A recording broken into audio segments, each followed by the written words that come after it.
Assalamualaikum warahmatullahi wabarakatuh. Halo semuanya, perkenalkan nama saya Aida Paradila.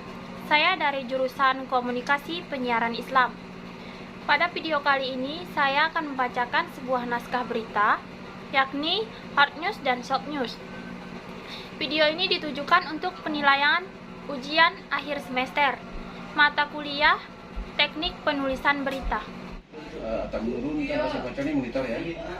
Kemudian akibat permintaan banyak juga, akibatnya dalam arti kata hasil yang dihasilkan oleh petani, cabai yang petani segala macam itu mungkin karena situasi sekarang ya panas, cuaca tidak mendukung sekarang gitu kan, ada yang kekeringan, ada yang kebanjiran mungkin gitu kan. Pada awal Juni, sejumlah bahan pokok di pasar mengalami kenaikan.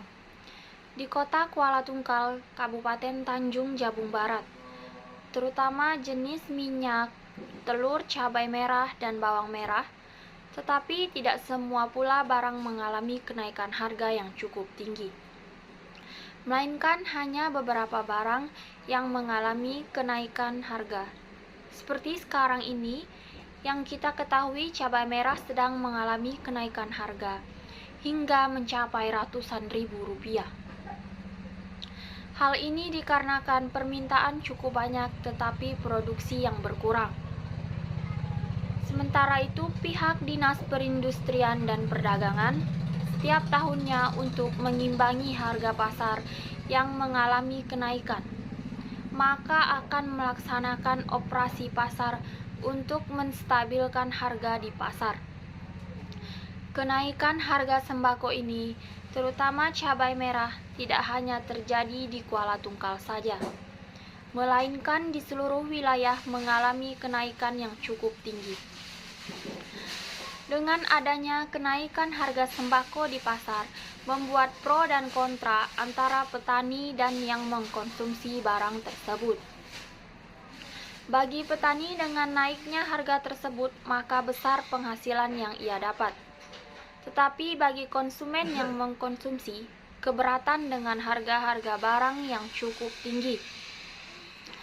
Kenaikan harga sembako ini tidak terjadi setiap tahun, namun ada periode-periode tertentu yang terjadi akibat keadaan cuaca dan permintaan yang meningkat. Kenaikan harga sembako ini belum bisa diprediksi sampai kapan akan kembali stabil seperti semula. Jika permintaan cukup banyak, tetapi produksi menurun, itu yang akan membuat harga-harga sembako tersebut naik, melambung cukup tinggi. Masyarakat berharap harga sembako dapat kembali normal dalam keadaan waktu dekat.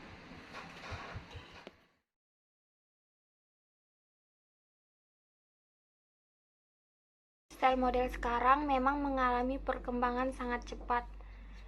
Tak heran setiap orang memilih tampilan modis sesuai perkembangan zaman. Setiap orang pasti ingin tampil modis. Penampilan seseorang dapat dinilai dari gaya rambut, style busana, dan aksesoris. Terlebih lagi, aksesoris ini merupakan penunjang penampilan bagian leher dan tangan. Membahas tentang aksesoris, ada salah satu aksesoris yang terbuat dari resin. Resin sendiri merupakan zat kimiawi yang sifatnya mengeras jika dicampurkan dengan katalis. Resin juga ada berbagai jenisnya, yaitu resin butek, resin epoksi, resin likal keras dan lunak, serta resin polyester 108. Adapun pewarna resin yang disebut sebagai pigment. Resin pada tahun 1900 terbuat dari getah kayu pinus. Karena terbuat dari bahan alami dan berdampak pada sumber daya alam, seiring perkembangan zaman, resin digantikan oleh bahan zat kimia yang tidak berdampak pada sumber daya alam. Resin pada awalnya memiliki fungsi sebagai pelapisan kapal.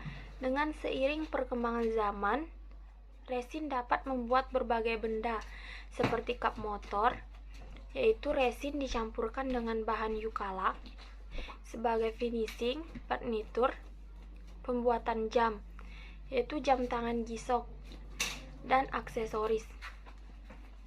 Aksesoris berbahan baku resin dapat berupa berisi bunga, kopi, buah pinus, dan kayu.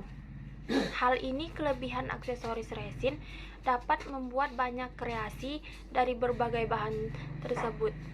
Hal tersebut membuat menjadi tren beberapa kalangan, dan ini merupakan peluang untuk membuat aksesoris berbahan baku resin. Setiap jenis resin berbeda-beda cara pembuatannya.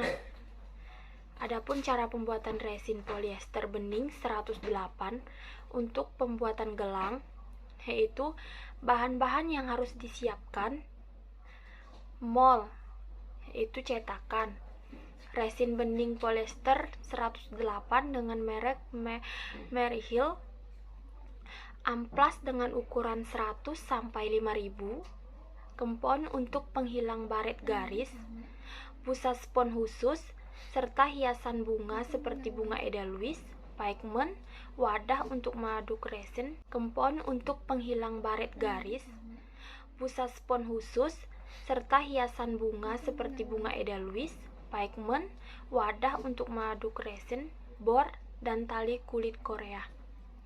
Tata cara pembuatannya: masukkan resin ke dalam wadah dan campurkan pigment ke dalam tersebut. Sesuaikan warna pigment sesuai kreasi kalian. Kemudian, campurkan katalis dengan perbandingan 1:1000.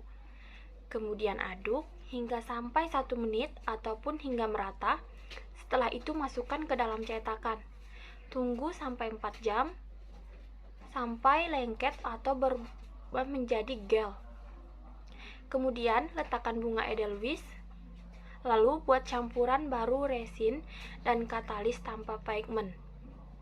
Ini untuk permukaan atas bunga edelweiss agar terlihat lebih estetik. Diamkan hingga 12 jam hingga mengeras. Lalu keluarkan resin tersebut dari mold tersebut. Kemudian amplas permukaan yang tidak rata dari ukuran 100 sampai dengan 5000.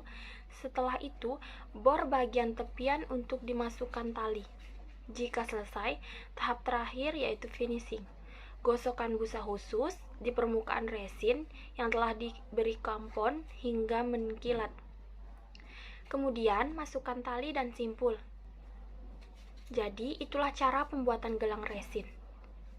Bagaimana jika teman-teman tertarik membuatnya? Teman-teman dapat membaca cara pembuatannya di atas. Dan jika tidak mau ribet, teman-teman dapat membelinya di e-commerce.